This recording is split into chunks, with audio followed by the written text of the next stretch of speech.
طاقت سے یوکرین پہ حملہ کر دیا اور ایک جنگ مسلط کر دی اس کے اوپر، جس کا مقصد یہ تھا کہ روس کے یوکرین کے اوپر قبضہ کرنا، ٹھیک ہے۔ اور یہ یہاں پر آپ کو بتاتا چلوں کہ اس دن اسلامی جمہوریہ پاکستان کے وزیر اعظم عمران خان بھی وہاں موجود تھے روس میں، جس دن روس نے یوکرین کے اوپر حملہ کیا تھا۔ اس کو پاکستان میں عمران خان کے اوپر تنقید بھی کی جاتی ہے، جو کہ میرے خیال میں ایک سراسر ایک بالکل بکواس ہے، ٹھیک ہے۔ ایسا نہیں ہونا چاہیے کہ عمران خان نے تو ان کو نہیں کہا تھا جا کے کہ آپ اس کے اوپر حملہ کریں یا اٹیک کر دیں یا ان کے اوپر جنگ مسلط کر دیں۔ یہ ایک جسٹ سیاسی بیان بازی ہوتی ہے، میں اس کو نہیں سمجھتا، ٹھیک ہے۔ تو جب روسی فوجیں یوکرین کی سرزمین پر بھرپور حملہ ہوئی، انہوں نے مکمل حملہ کیا اس کے اوپر، مکمل حملہ آور ہوئی، تو روس نے یہ سوچا تھا کہ وہ ولادیمیر زیلنسکی کی حکومت کو گرا دیں گے، ٹھیک ہے، اور یوکرین پر اس کی حکومت گر جائے گی اور یوکرین کے اوپر اس کا پھر ایک بار وہ اس کے سائے میں آ جائے گا، اس کے انڈر آ جائے گا، جو کہ روس کی خام خیالی ثابت ہوا، ٹھیک ہے۔ کیونکہ اس ٹائم یوکرین کی عوام نے، یوکرین کی فوج نے ایک بھرپور مزاحمت کی اور بھرپور مقابلہ کیا ولادیمیر پوٹن اور روس کا، ٹھیک ہے۔ ایک عام آدمی کامیڈین جو کامیڈی کرتا تھا اسٹیج پر، ٹی وی پر، مختلف شوز میں، ولادیمیر زیلنسکی اس کا نام تھا، وہ یوکرین کا صدر تھا، ٹھیک ہے۔ اس بندے نے وہ ایک ولولہ انگیز یا کہہ لو کہ ایک حیرت انگیز قسم کا آدمی بن کر سامنے آیا، ٹھیک ہے، جس نے اپنے ملک کو ابھی تک اکٹھا رکھا ہوا ہے اور اب پوری دنیا کو اپنی طرف جو ہے نا اس نے راغب کیا، ان کی توجہ اپنی طرف دلائی ہے اس کو، ٹھیک ہے، جو کہ اس وقت بھی روس جو ہے نا اس کو دبانے کی ہر کوشش کر رہا ہے کہ وہ کسی طرح بھی دب جائے، لیکن وہ اس کو دبا نہیں سکا، ٹھیک ہے۔ روس کی فوج جب کیف تک پہنچی تھی، مگر شدید مزاحمت نے ان کے قدم جمنے، روس نے کیف تک جو ہے نا مزاحمت کی ہے اور وہ وہاں تک جو ہے نا پہنچ گئی تھی، لیکن وہ وہاں رک نہیں سکی، کیوں کہ وہاں کی عوام نے، وہاں کی فوج نے اس کا بھرپور مقابلہ کیا اور جواب دیا اور اس کو وہاں سے پیچھے ہٹنے پر مجبور کیا، جس کی وجہ سے اور اس میں عالمی برادری نے ان کو پورا جو ہے نا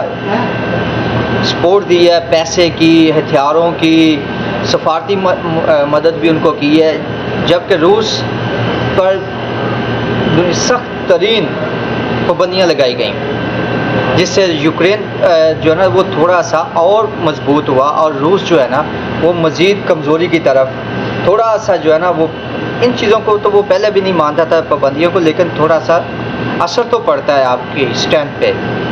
تو اس طرح جنگ کے منظر جو ہے نا وہ بدلتے رہے،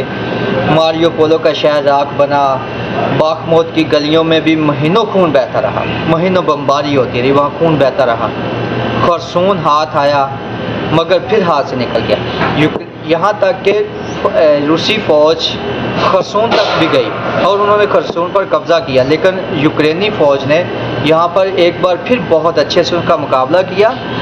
نامقابلہ کیا، بلکہ وہاں سے اس کو واپس بھی بھیجا روس کو، ٹھیک ہے۔ ہر قدم پہ انسانی جان قربانی، ہر گولی کے ساتھ ایک خواب کا چکنا چور، تو ظاہر ہے آپ کو پتہ ہے کہ یہ ہوتا رہتا ہے، جیسا کہ جنگوں میں ہوتا ہے، وہاں پہ کسی کی بھی جان محفوظ نہیں ہوتی، کوئی جو جنگ شروع کرنا آسان ہوتا ہے، جبکہ ختم پھر وہ نہیں ہوتی، اس کے لیے ختم کرنا وہ تقریباً ناممکن ہوتا ہے، بہت مشکل حالات سے گزر کے اس کو ختم کیا جاتا ہے، بہت سے دوسرے ممالک اس میں شامل ہوتے ہیں، دوسرے ممالک دونوں کو بٹھاتے ہیں، بات چیت کرتے ہیں، اتنی دیر میں بہت سا نقصان تو ہو چکا ہوتا ہے، تو اس لیے جنگ سے بچنا چاہیے، ٹھیک ہے۔ 2023 کے بعد جنگ ایک ایسے مقام پر پہنچ گئی ہے جہاں مکمل فتح کسی کے حصے میں نہیں آئی، نامکمل دونوں فریق تھک چکے تھے، اور دونوں تھکے ہوئے ہیں اور دونوں کی اس ٹائم بس ہو چکی ہے، لیکن دونوں کی ضد ابھی زندہ ہے، وہ دونوں ضدی ہیں، ضد پہ کھڑے ہیں۔ ہزاروں خاندان، لوگ، گھر، بچے یتیم ہوئے ہیں ایک، ٹھیک ہے، اور ایک قوم جڑی وہ دل، اس کے دل میں امید، آندھی، آنسو اکٹھے بس رہے ہیں، جس سے آپ کیا جنگ میں آپ کیا فیل کرتے ہیں؟ جنگ کبھی بھی اچھی نہیں ہوتی، جس کا آپ کو بھی پتہ ہے کہ جنگ میں ہمیشہ بے گناہ مرتے ہیں۔ جو لوگ جنگ شروع کرتے ہیں وہ پیچھے اپنے بنکر میں، اپنے آفس میں، اپنے محلات میں بیٹھے ہوتے ہیں۔ یہ جنگ کا خمیازہ کون بھگتتا ہے؟ عوام، معصوم لوگ، جس میں بچے، عورتیں، بوڑھے، جوان سب، اور ملک کے حالات جو ہے نا دن بہ دن بد سے بدتر ہو جاتے ہیں۔ اس لیے کبھی بھی جنگیں کبھی بھی اس چیز کی گواہی نہیں دیتی، اچھی نہیں ہوتی۔ جنگیں کبھی بھی امن نہیں لاتی۔ ہاں، جنگوں کے بعد امن آتا ضرور ہے، لیکن تب تک اگر آپ جنگوں کے بعد ہی ٹیبل پہ بیٹھنا ہے تو آپ پہلے کیوں نہیں بیٹھ سکتے؟ بات تو یہ ہے نا کہ آپ کی جنگ ہوئی ہے، آپ نے جنگ کے بعد بھی ٹیبل پہ ہی بیٹھنا ہے۔ یا تو آپ جنگ کی ہے تو ایک مکمل ملک پہ قبضہ کر لیں تو پھر بھی سمجھ آتی ہے، ابھی وہ دور گیا کہ آپ کسی ملک پہ قبضہ کر لیں گے، اب وہ دور نہیں ہے۔ تو اگر آپ نے بعد میں بھی ٹیبل پہ ہی بیٹھنا ہے تو آپ پہلے کیوں نہیں بیٹھ جاتے؟ ٹھیک ہے نا۔ اس لیے پھر 2025 کی صورتحال زیادہ تبدیل نہیں ہوئی، ٹھیک ہے، جنگ کی بڑھتی ہوئی دکھائی نہیں دے رہی، دن بہ دن یہ بڑھتی ہوئی جا رہی ہے، کم نہیں ہو رہی۔ عالمی طاقتیں جو ہیں وہ اس وقت اپنا ثالثی کا کردار ادا کرنے کی کوشش کر تو رہی ہیں، لیکن کوئی مضبوطی سے نہیں کر رہے۔ ان کو چاہیے کہ وہ ان دونوں کو بٹھائیں، جیسے ابھی ترکی میں ان کے ڈائلاگ تو ہو رہے ہیں جنگ بندی کے حوالے سے، لیکن اس میں کوئی بھی فریق پیچھے ہٹنے کو تیار نہیں ہے۔ ہم اس پہ ایک الگ سے ویڈیو بنائیں گے، اس میں آپ کو بتائیں گے کیا کیا دونوں کے کیا مطالبات ہیں، دونوں کیا کرنا چاہتے ہیں، تو پھر ہم آپ سے اس پہ بھی بات کریں گے مزید۔ تو کہنے کا مقصد یہ جنگ صرف زمینی تنازع نہیں ہے، یہ شناخت، خود مختاری، اثر و رسوخ اور کے بعد یہ نئی عالمی صف بندی کا مظہر ہے۔ یہ یہاں پہ نئی صف بندی ہو رہی ہے اس وقت، ٹھیک ہے، اور روس یہ چاہتا ہے کہ دنیا اس کی سرحدوں اور اثر و رسوخ کا احترام کرے، جبکہ یوکرین اپنی مرضی کی دنیا چننا چاہتا ہے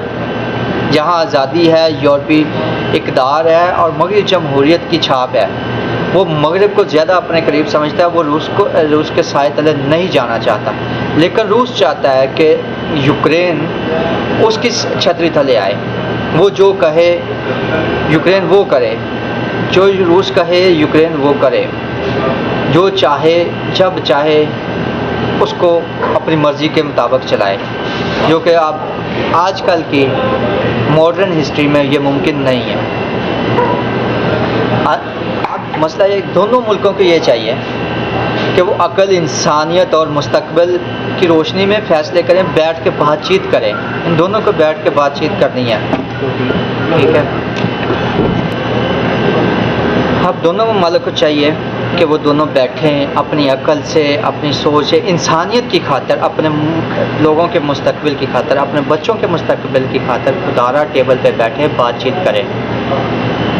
اپنی آنے والی نسلوں کے لیے۔ پلیز خدارہ اس بات کو سمجھیں، جنگیں کبھی بھی مسائل کا حل نہیں ہوتی، یہ مزید مسائل پیدا کرتی ہیں، ٹھیک ہے۔ روس کو، اور یہاں پہ روس کو چاہیے کہ وہ اپنی جارحانہ پالیسیوں سے پیچھے ہٹے اور یوکرین کی خود مختاری کا احترام کرے، اس کو اس کی خود مختاری کا احترام کرنا چاہیے، ٹھیک ہے۔ جبکہ یوکرین کو چاہیے وہ اپنی مزاحمت کو برقرار رکھتے ہوئے مذاکرات کی راہ بھی کھلی رکھے۔ وہ ٹھیک ہے آپ مزاحمت کریں، لیکن اس کے لیے آپ کو چاہیے کہ آپ اس کی ایک کیا کہتے ہیں مذاکرات کی ٹیبل پر بھی بیٹھیں اور مذاکرات کے دروازے کھلے رکھیں، بند نہ کریں۔ یہ آپ دونوں کے لیے اچھا نہیں ہے، آپ بلکہ پوری دنیا کے لیے اچھا نہیں ہے۔ اس سے پوری دنیا جنگ کی لپیٹ میں آ سکتی ہے، اور اس کے ساتھ ساتھ عالمی برادری کو بھی چاہیے وہ جنگ کو آگے نہ بڑھائے بلکہ ختم کرنے میں مدد کرے، کیونکہ ہر جنگ کا اختتام میز پر ہی ہوتا ہے، میدان میں نہیں ہوتا۔ اسی طرح پوری دنیا کو چاہیے، عالمی برادری کو چاہیے کہ وہ ان دونوں کو ٹیبل پہ بٹھائے، ان کے درمیان صلح کروائے، ان سے بات چیت کرے، تو یہ مسائل حل ہوں گے، ایسے نہیں ہوں گے۔ ٹھیک ہے، اوکے، چلیں آج کے لیے یہی کافی ہے۔ باقی انشاءاللہ مزید اگر آپ کو یہ ویڈیو اچھی لگی ہے، جو اس میں آپ کو کچھ لگا ہے کہ کمی بیشی ہے، تو پلیز آپ ہمیں کامنٹس میں اپنی رائے کا اظہار کیجیے، چینل کو لائک کیجیے، سبسکرائب کیجیے اور شیئر کیجیے۔ ٹھیک ہے، یہ ہمارا آج پہلا ولاگ ہے، پہلی ویڈیو ہے، تو انشاءاللہ ہم کوشش کریں گے اس کو مزید بہتر کرنے کی۔ تو آپ اگر آپ ہماری جیسے سپورٹ کریں گے تو ہم انشاءاللہ آپ کی سپورٹ سے ہی آگے بڑھیں گے اور اس کو بہتر کریں گے۔ تو آج تک کے یہ اتنا ہی، انشاءاللہ پھر ملاقات ہوگی، اجازت دیجیے، اللہ حافظ۔